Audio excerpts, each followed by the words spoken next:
Welcome, welcome, boys.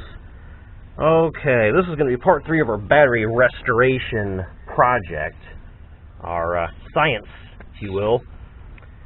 If you've already seen parts 1 and 2, which I'm going to assume you have, then you know what we're doing. And if you haven't, I would encourage you to watch those. But if you're just here for this video only, I'll sum up the other 2 videos with the quickness. First order of business, we tried to restore a car battery by applying high current through it, 200 amps, which causes a bubbling sensation inside the cells. And you do that several times, about 15 minutes a piece, rest for an hour, do it again, do that 5 or 6 times, and then, as we showed with the Camaro's battery, we went from, I don't remember, maybe 200 amps to like 500 amps or so. A significant bump in its storage capacity. And then in part 2, I decided to pour all the contents of the battery out and then kind of rinse the inside out with some distilled water, strain the old acid mixture, and then put it back in. And that gave us not as good a results as just running high current through the battery. It did show some improvement, but we only went from 200 amps, is all the battery would hold, to 290, I think, in the video, but since then it has went up to 315. So still only like slightly more than 50% capacity, or 50% increase in capacity from 200. But at 315, that's still less than 50% of its total capacity, which was 675. So, in this video, I am going to pour all the contents out again. I'm going to spray the inside with a hose and clean the inside of the cells.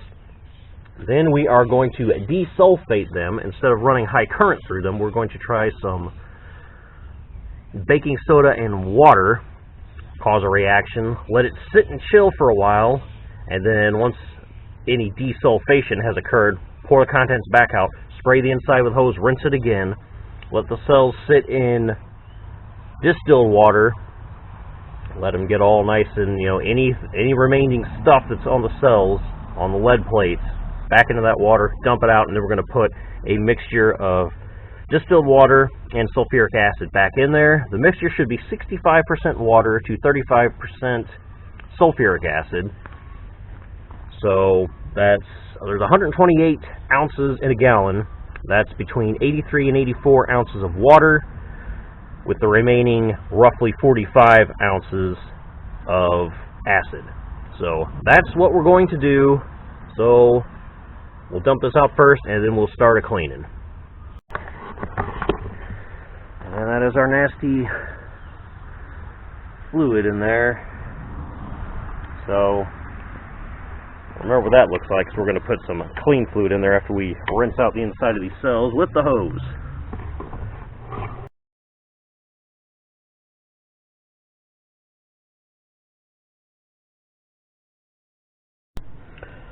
Okay, so after doing that several dozen times, the water still comes out kind of sludgy and dirty, but you can at least see the bottom of the bucket now. So that's going to be good enough for now. What we have here is roughly half a gallon of distilled water we're heating up, because hot water cleans better than cold water.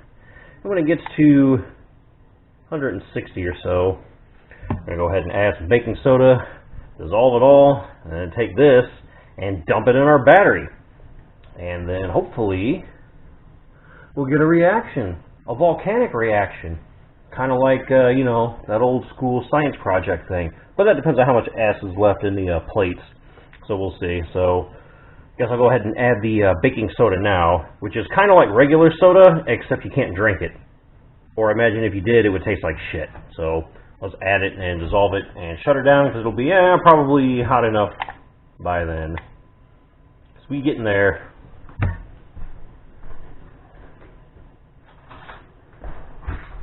Now I'm not sure how much baking soda to add, so we'll add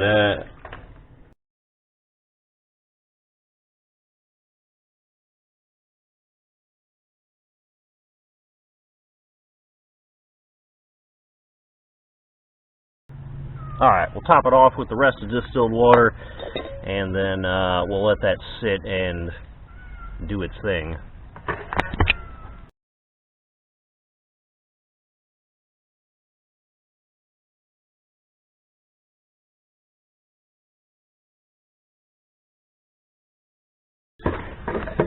I don't know how well you can see in there, but see, we got a little bit of bubbly action. Not a lot, but it's either because we didn't do the right sort of the water mixture, or there's hardly any acid left in here after my 50-something times of cleaning and dumping it. But you can see there's a little bit of stuff occurring.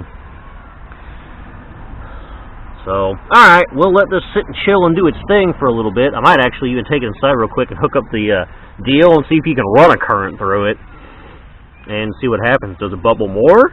Oh, maybe. There's no acid in it, so I wouldn't think so, but it might. I don't know. We'll do that in a bit once I clean some of the stuff out here, since it's starting to rain now.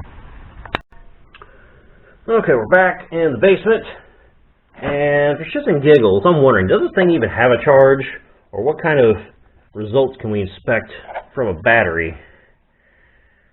Well, we got 8.58, if you can read that.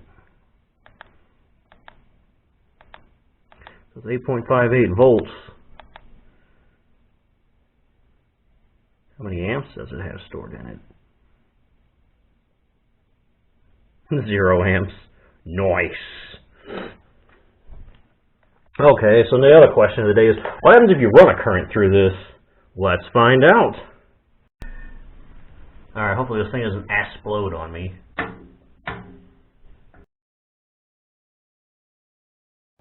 This is not the full 200 amps though. This is like the charging phase. But, okay, so there's still some cell activity. So I'll tell you what we'll do is I'll just off camera cycle this like once, and then that'll do it for today.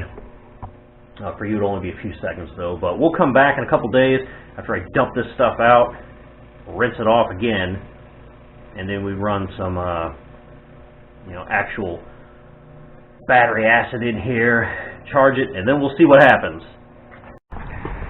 Okay, and that is our solution poured out. And as you can see, it never gets any cleaner. This is just as dirty after like the 70th time I've cleaned the inside of the battery compared to the first time.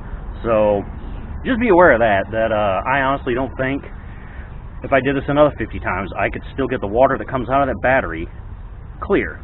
So, you want to try it more than that, be my guest. But I think you'd be fine just rinsing it in and out maybe 12 times or so with a hose, shaking it and dumping it. After that, you're going to be wasting your time. It's going to be the law of diminishing returns. Maybe it's cleaning it, maybe it's not, but every time it looks black as this where you can't see the bottom of the bucket. So, alright, let's move you over and fill her up. Okay, now I'm not sure how much water this battery actually takes. It is less than a gallon though. Can't fit a whole gallon of water in it. So, this is what we're going to be using, the sulfuric acid. 0.1N or 0.05 M roughly equates to 40% of this is acid, the other 60% is water. So we need a mixture in the battery of 35 to 65, so pretty damn close. So we're going to fill this up with what's left in this gallon jug, and then the remainder can be topped off with this, which is a little bit diluted acid and water. So I'll mix it up.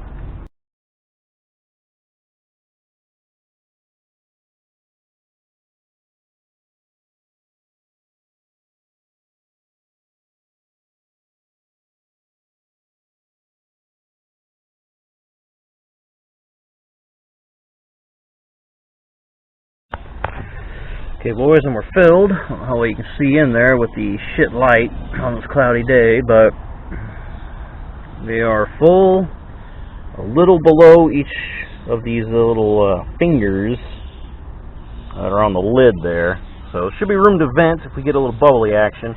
But we'll take the battery back inside. We will see what it looks like before a charge, and then we will charge it.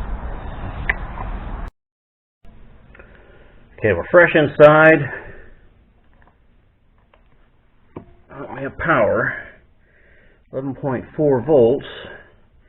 So it looks like we will need to charge.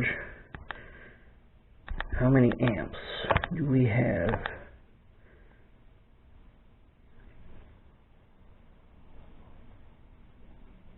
$135. Sales 9%, 0% state of charge. It says charge and retest. So let's do that. I guess what we'll do then is I'll put the associated on there, give it some high current.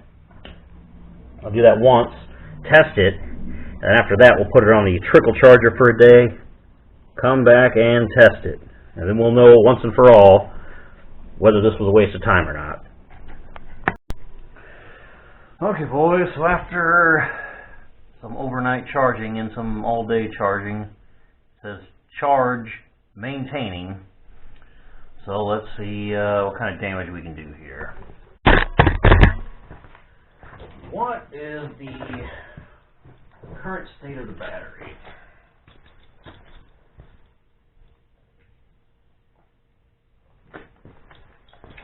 Well, it's at 12.54 volts.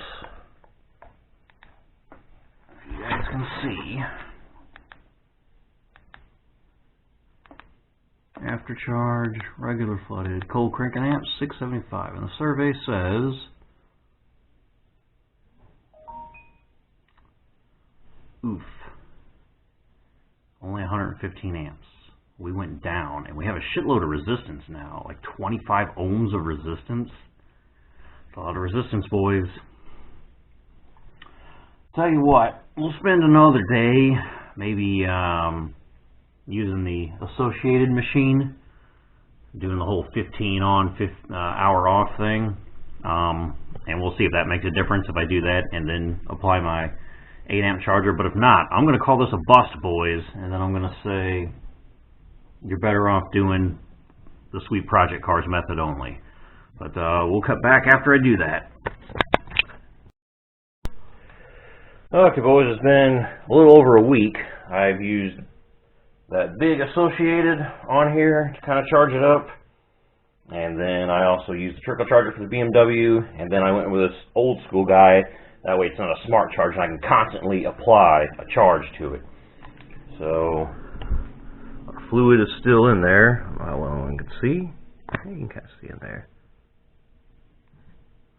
So I want to run a hydrometer on there to make sure it's completely charged as best as it can be in each cell. And then we're going to test it and see if we got anything better going on. We'll use this right here. And if our results are better or worse than simply what we did before. I was going to put it on the floor, but I think I'll just pick you up and show you, and then I'll just have to do this one-handed. If we do in some sucky, give her the old shake here, this is still in the red. And like not just in the red, like way in the red. So this thing's been charged for a long time. I don't know what the problem is unless the ratio of water to acid is all bad.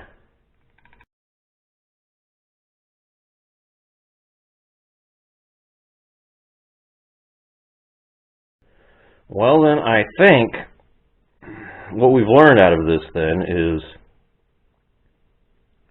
the Sweet Project Cars method, and maybe a little bit of that reusing of the acid would work the best, because this complete acid replacement ain't doing nothing.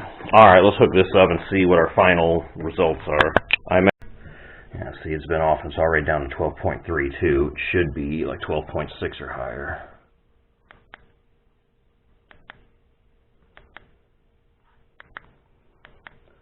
It's definitely after a charge.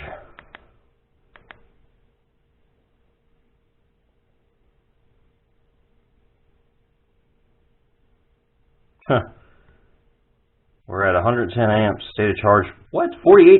This thing's been charged for a whole entire week. I've had that charger on it. 12.28 volts. So, alright, this battery is like impossible to charge at this point, using any low current, low voltage setup here. Well, I I mean, still, this little thing was doing like 15 volts. I just checked it before I turned the video on. Okay, and we're still like 27 ohms of resistance. So, either the plates are shot, or more importantly, that hydrometer test would appear that that mixture is incorrect, or this is just impossible to charge now. And I don't know if that's because the acid mixture is bad or what. So, okay. Well, I think we've done enough on this. So I think we can safely say Sweet Project Cars method is the best. Just apply a high current through there and that'll desulfate the cells. The next best would be to just dump the acid out, filter it, and then put the original acid back in.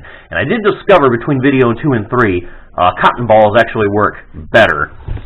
So what I did was I took this gigantic funnel right here, put one cotton ball down there, and then dump the acid through there, and then that works the best. Just one cotton ball will do it. That'll catch all that lead sludge, and then let just the clear acid go through there. So I do recommend that, and then putting it back in, and I think we would get better results if we just did those two things.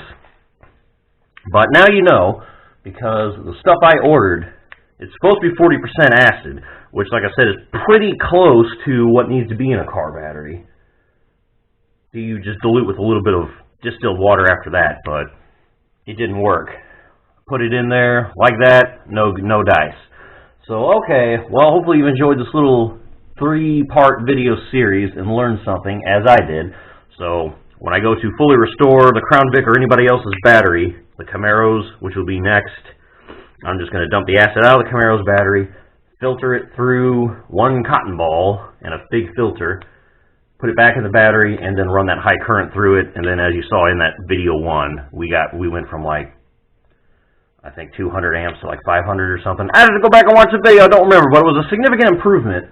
And then even this battery, the spare Camaro, or the spare Crown Vic battery, we got better results doing video 2 then, when we just reused the original acid with a semi-decent filter job. But I did figure out that acid eats through the paper too quickly on our cotton, or I mean on our coffee filter. So if you want to use filtration, use a cotton ball. And then I think that's how that would be better. So you know what, we're gonna revisit this probably at a later date. Maybe I'll use a Camaro's battery again, since we've already done that on a test 1. We'll try Camaro's battery again. Or maybe I can pull the battery out of the Challenger. That one's pretty weak according to this. It's getting pretty bad.